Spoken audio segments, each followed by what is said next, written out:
Hello guys, welcome back to our YouTube channel Data Science NRIIT. This is Vijay, a second year data science student at NRIIT. I am here to host a podcast along with my fellow student, my partner in crime, my dear companion Madhusudhan. We will be sharing our experiences and insights, hoping to make the session both fun and a bit informative. Just heads up, this is a completely an unscripted podcast. Make sure to subscribe to the channel and don't forget to like, share, and comment on your favorite part of the episode. So, let's dive in.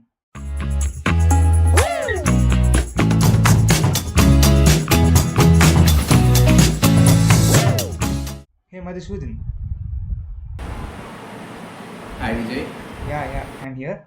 So tell me, how did you start your coding journey? Like what languages you have learned, challenges you faced, and opportunities you got? Actually, a very interesting question which reminds me of my days of intermediate.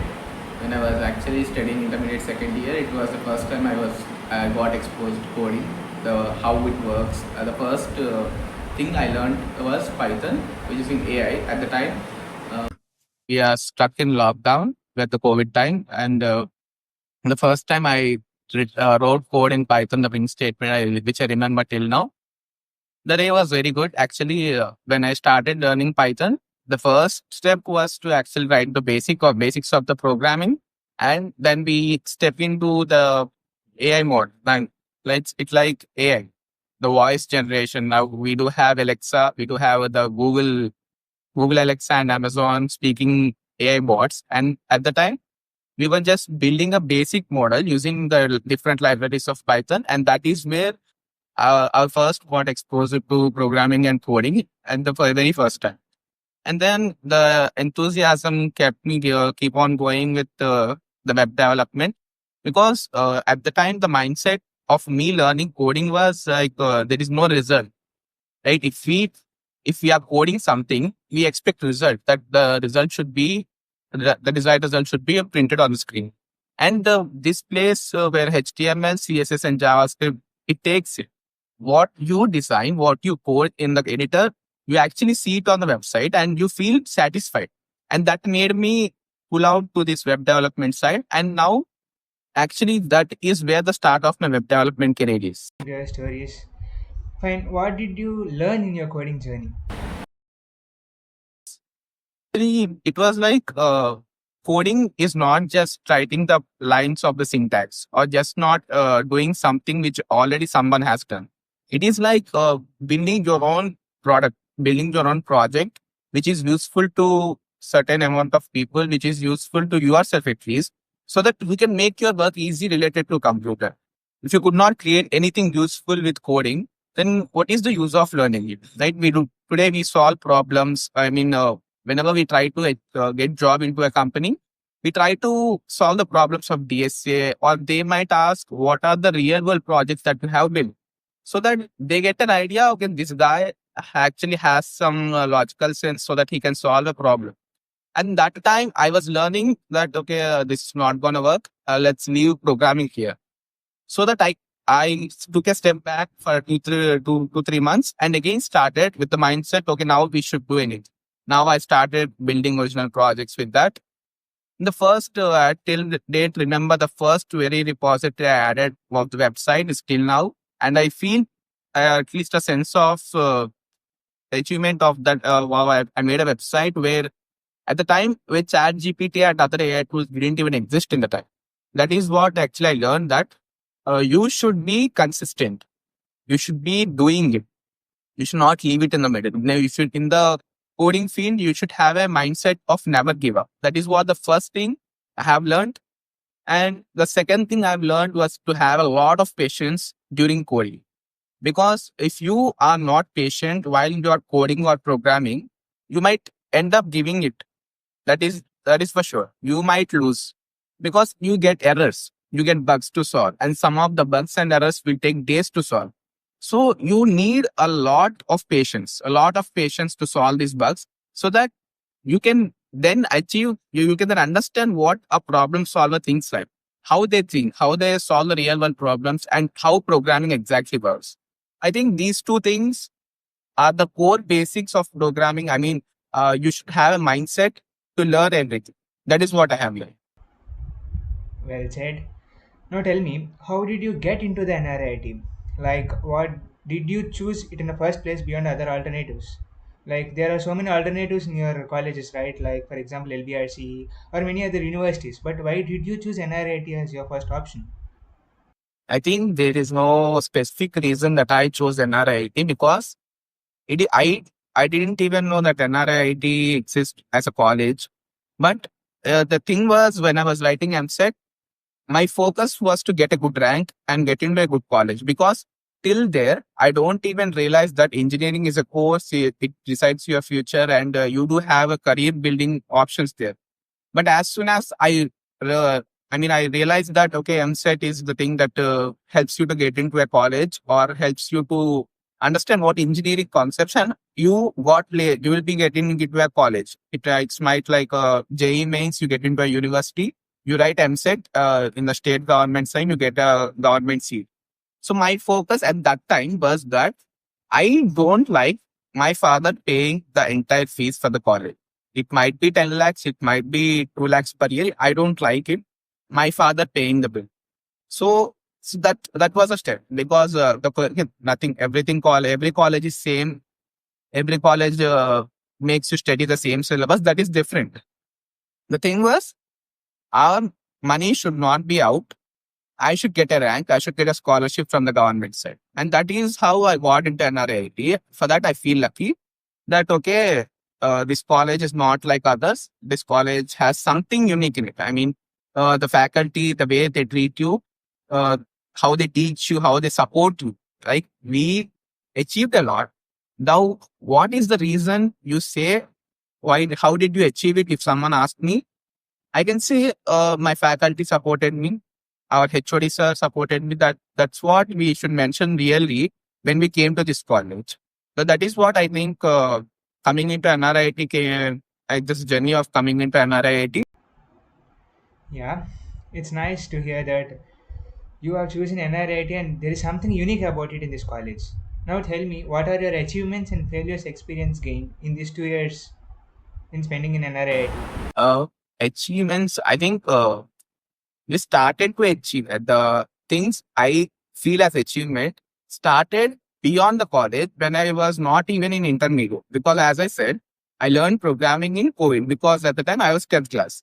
And when I started the journey, it was like, okay, we are doing something. The logic is correct. The output is correct. And when I came to intermediate and there were holidays at summer at the sudden something there were holidays. So at that time I was exploring this web development and then I started my first achievement as creating a front end website, no backend, and there's no logic beyond the website. It's just a design that has been created. Now I felt this as an achievement, a sense of achievement that okay, I had done something because when if a true achievement describe should be done here is we had a very basic computer which is not even useful for these days, very basic computer, and in that computer I created a front end website and I showed it to my father and he was like, okay, he can do something, my son can do something.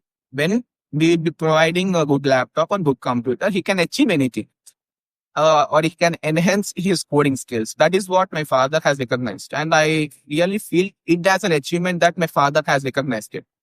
And that started as an achievement. Kept on creating multiple websites for intent, but I was feared for backend. I don't, I was afraid of writing the backend code. That made me a sense of achievement that, okay, now we need to learn, we need to fail, and then we get to the achievement. That is the process. So when I achieved all of the projects that I have done at the sense of achievement, really I feel proud that okay, at the time there is no chat GPT, there are no external AI tools to help you. There is just Stack Overflow, Google, everything you do that. And that is where I feel that okay, I was a better programmer at that time. Even if today there is no chat GPT existence, I can do something. That is the real achievement I have done. And after coming to college, after joining NRIT, the achievements changed. The achievements just did not stop with the projects building or something logic written. we should take part in multiple events. That is the main thing.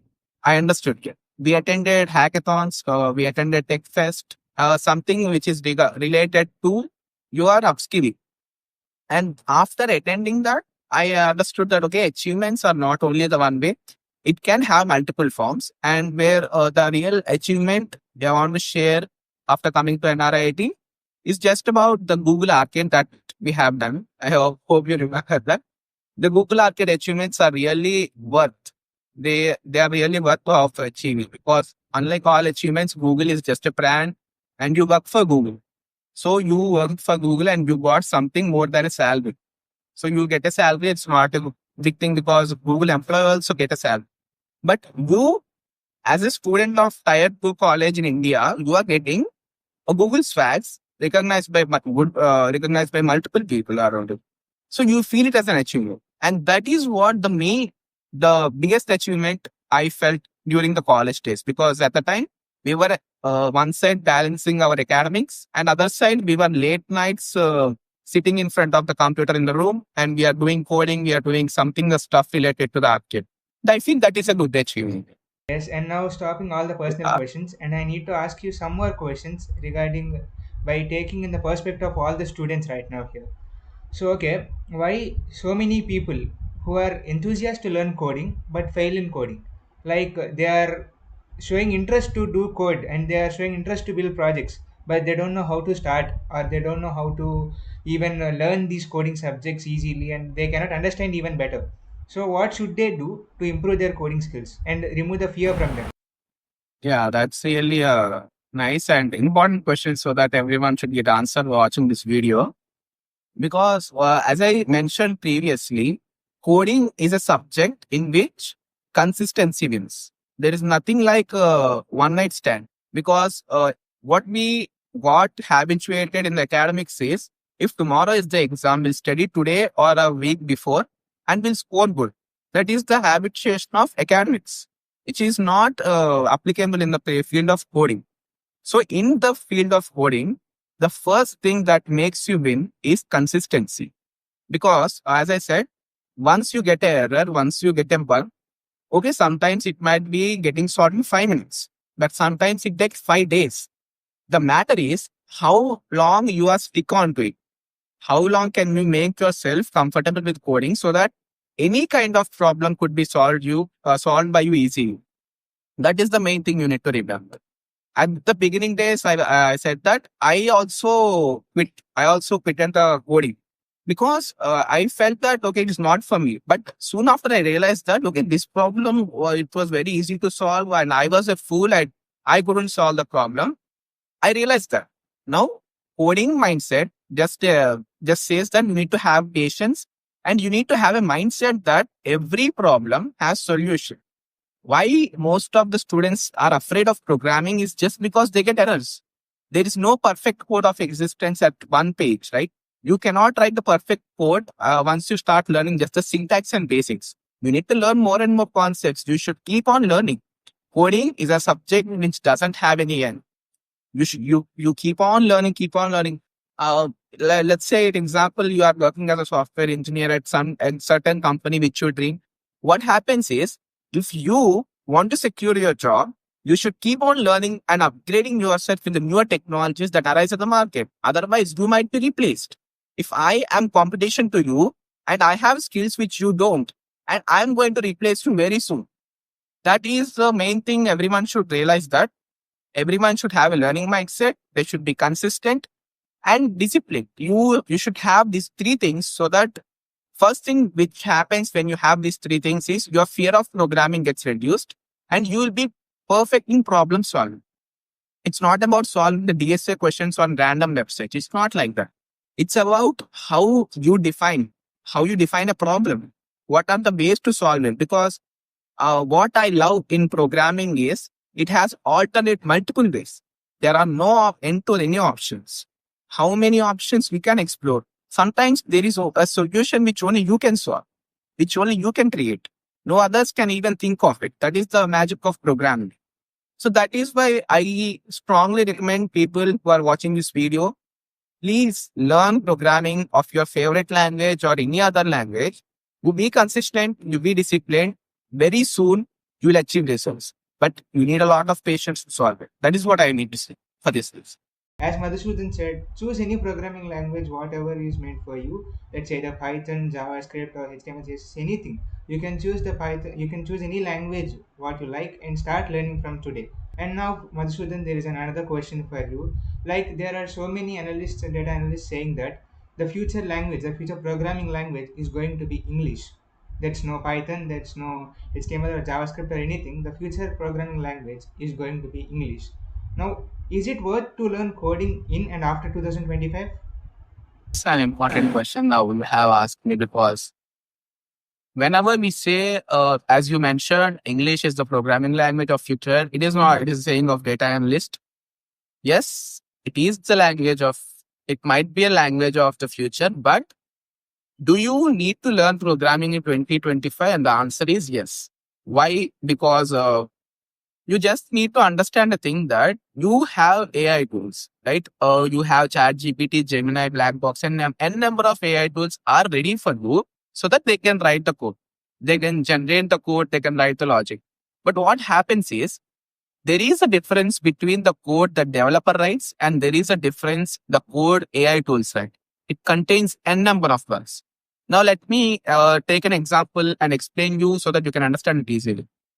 So as a team member, I think you and me once attended a hackathon and just got eliminated from the second round, I think so. What happened there is, I don't know how to program the certain logic. The what they need to solve the problem, I don't know how to solve it. But what confidence I have is, okay, we have AI tools in the back. What happens? We just ask the code to the AI tool and just paste it in the editor so that output comes. And that is where the wrong mindset arises. Because once you know how to code, it is far better than the code that AI tools write. You write your code, you debug it, you can do it in 1 and 2 hours. But the problem is when the AI tools write the code and you start debugging it, it takes literally weeks and sometimes even longer than that. Because AI is just as a predictive models. Now, whatever you see in the market, you see Gemini, you see ChatGPT, Blackbox, anything, they are predictive models. They just predict that code works like this. Because as you can also notice a change that no AI tool in the internet can produce the output of the code. So that is the thing. Because the output, if you want to render the output, we need to solve the bugs. If there are bugs and errors in the code, the output is not good. The output is not going to be displayed. So first of all, I prefer learn the basics, fundamentals strongly. How strongly you can learn the fundamentals, then you can understand the code of AI. And you just need to just see the code. Once the AI written code, you just see the code and you identify the bugs. Okay, I certainly got this when I attended a hackathon. We were coding at late night and asking the DeepSeek and ChatGPT to write the code and identify the bug. The logic of the program is not good. I identified it. Why? Because I know that doesn't work. I know how the syntax should be written. I know how the functions logic should be written. If in case a person who don't know programming sits here and I tell him to identify the bug, he tells there is no bug in the code. And that is where it sucks. It should not be like that. You should learn the programming fundamentals and alongside, you should also be able to communicate with the AI tools so that you get the perfect code, right? If you identify a bug in the code that ChatGPT has generated, you should be able to name the bug. Suppose I have written a code and some X bug has arisen. I should be able to tell ChatGPT, see, you have written the code. This X bug exists in the code. You solve it. Or in case sometimes these AI models are inefficient in solving bugs. You need to sit hours and hours, spend your days debugging the code. So that's why if anyone asks me like this question that you have asked me now, programming fundamentals are really important to learn for any person who wants to get inside this field. Because if you try to build a building without a foundation, it might stand for a minute. But as soon as some small minor issue happen, the first thing happens is it collapses. That's why in coding field, we need to master the fundamentals. That's why many people still revise the fundamentals. Even the programmers we see on internet who are the top 1%, we prefer them because they practice the fundamentals very strong.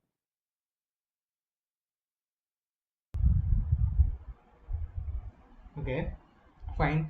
So now you are telling that learning the fundamentals of any programming language helps you to debug the errors, or if it is not even perfect, the code which is given by the AIs, whether it is ChatGPT or DeepSeek or any other AI. So the code given by the AIs, if it is not perfect, then you are saying that learning fundamentals helps in debugging the code. So that's right. It's good.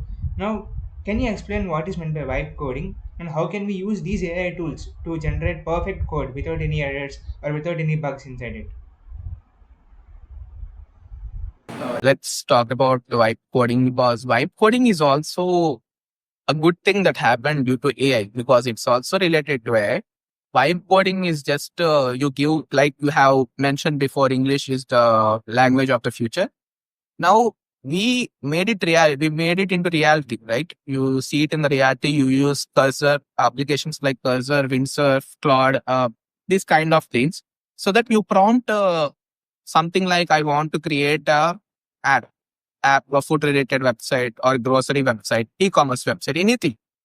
What it does is just take the data that it has. It has been trained with the data. It takes the data. It writes the code. But what I have observed in this vibe coding is still vibe coding should improve. Is not perfect. Vibe coding is not perfect because I have faced major issues while designing a project with vibe coding. Uh, because vibe coding, the data, presently AI models run on data. So what happens in the vibe coding is, whenever you try to tell the AI model, now you and AI model are communicating with the code editor.